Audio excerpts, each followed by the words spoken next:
Olá, povo de Deus, segunda-feira da primeira semana do tempo comum, 11 de janeiro de 2021.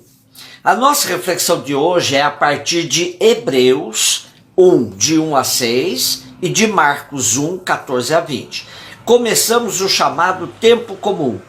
Tempo em que vamos, com muita calma, meditando a vida e a prática de Jesus dentro do mistério maior da sua encarnação e imersão na vida dos pobres e oprimidos.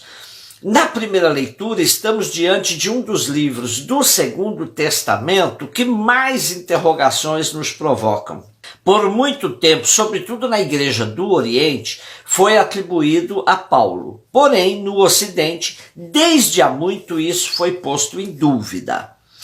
Se a autoria é posta em dúvida, o mesmo se passa com a data. Também se convencionou chamar de carta, porém, percebe-se que lhe faltam muitos dados para que chamemos de carta esse texto. Posto isso, passemos para as convicções. Texto escrito para judeus convertidos em meio helenístico ou pagãos convertidos fascinados pela cultura hebraica. Texto construído com muitas referências ao Primeiro Testamento e cheio de parênteses, exortações. O nosso texto de hoje retoma um tema caro no mundo profético e escatológico, os últimos dias. O dia de Javé, segundo o profeta Joel, por exemplo, seria o dia do julgamento, um dia extremamente terrível.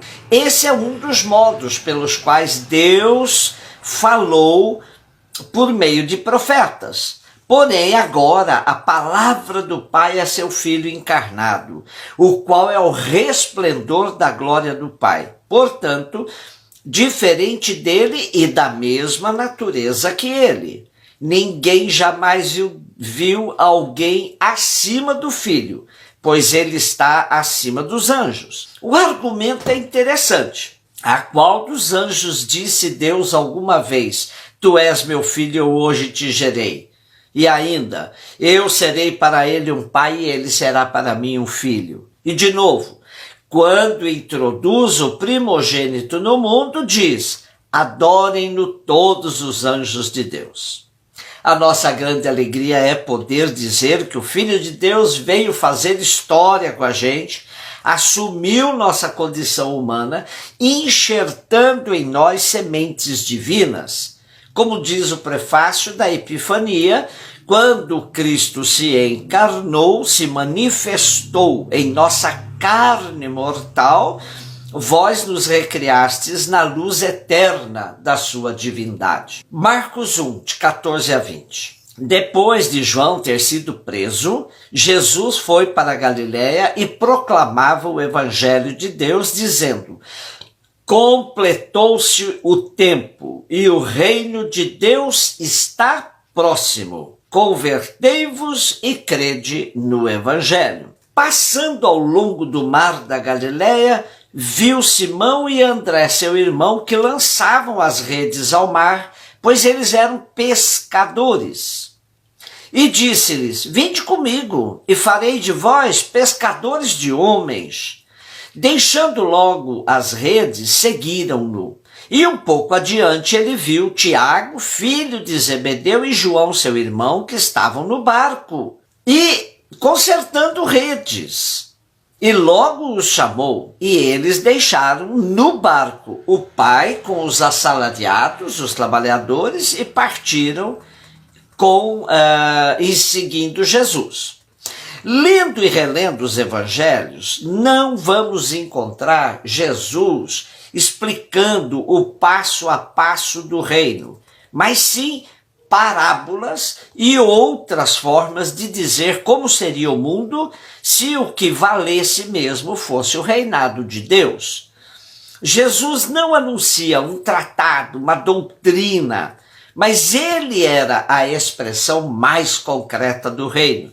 Por isso podia dizer que o reino estava próximo, estava no meio, estava dentro dos que o ouviam e seguiam. Assim, Para saber o que vem a ser a vida do reino, é preciso deixar tudo e passar a segui-lo. Como vivemos atolados em nossas preocupações cotidianas, nossos anseios e sonhos, nem entendemos bem o que significa deixar tudo e o seguir. Sempre me intrigou a disposição dos discípulos de deixar redes, deixar barco, deixar o Pai e passar a seguir Jesus, sem perguntas, sem acordos, nem tratados, nem contratos, tão próprio de nosso pensamento e modo de agir. Como nos diz o teólogo Pagola, ninguém hoje duvida que o Evangelho de Marcos assumiu acertadamente o objetivo de Jesus com essas palavras: o reino de Deus está próximo, convertei-vos e crede nesta boa notícia. O objetivo de Jesus foi introduzir no mundo o que ele chamava de o reino de Deus. Uma sociedade estruturada de maneira justa e digna para todos, tal como Deus a quer. Quando Deus reina no mundo, a humanidade progride em solidariedade, em justiça, compaixão, fraternidade e paz. A isso se dedicou Jesus com verdadeira paixão. Por isso foi perseguido, torturado e executado. O reino de Deus foi absoluto para Jesus. Ao longo da história da igreja se cometeu um desvio que muito atrapalhou a compreensão dos cristãos do que vem a ser o absoluto para Jesus. Confundiu-se reino com igreja e se dizia que fora da igreja não haveria salvação. Podemos dizer fora do reino não há salvação, mas o reino é infinitamente maior que a igreja, que dele deve ser um sinal. Será que temos coragem, os de dentro, de admitir que a salvação pode passar por fora?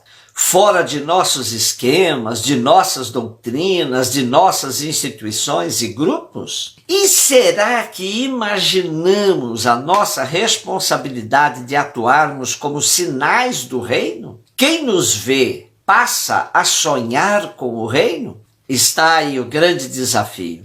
Neste tempo de pandemia do coronavírus, muita gente confundiu tudo. Quando nossos templos se fecharam, passaram a gritar: devolvam-nos a missa, devolvam-nos a Eucaristia, como se tudo isso acontecesse unicamente dentro dos templos.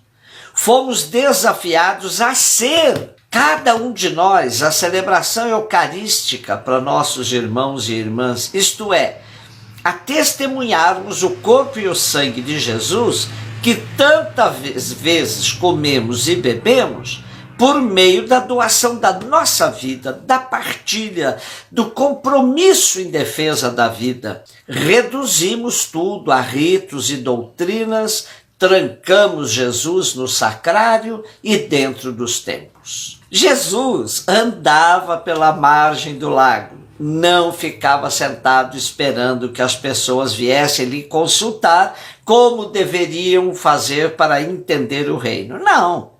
Ele circulava onde estavam as pessoas, no seu trabalho cotidiano, e ia fazendo desafio. Hoje temos duas duplas de irmãos que largam tudo e vão começar a formar o seu grupo de discípulos. Começamos o tempo comum com este convite de Jesus: segui-me, e eu farei de vós pescadores de homens, isto é, de gente, de pessoas concretas, não mais de peixes. Será que temos coragem de nos despojar de nossas preocupações centrais na nossa vida e deixar que nossos ouvidos ouçam esse chamado de Jesus: segui-me? Coloque a roupa mais prática, a sandália mais ajustável, liberte-se das mochilas pesadas, pois nesta semana vamos fazer o caminho de Jesus segundo o Evangelho de Marcos. Coloquemo-nos entre os seus primeiros seguidores e deixemo-nos arrastar por suas palavras e práticas, amando os pobres e excluídos, que vamos encontrando pelo caminho da nossa vida.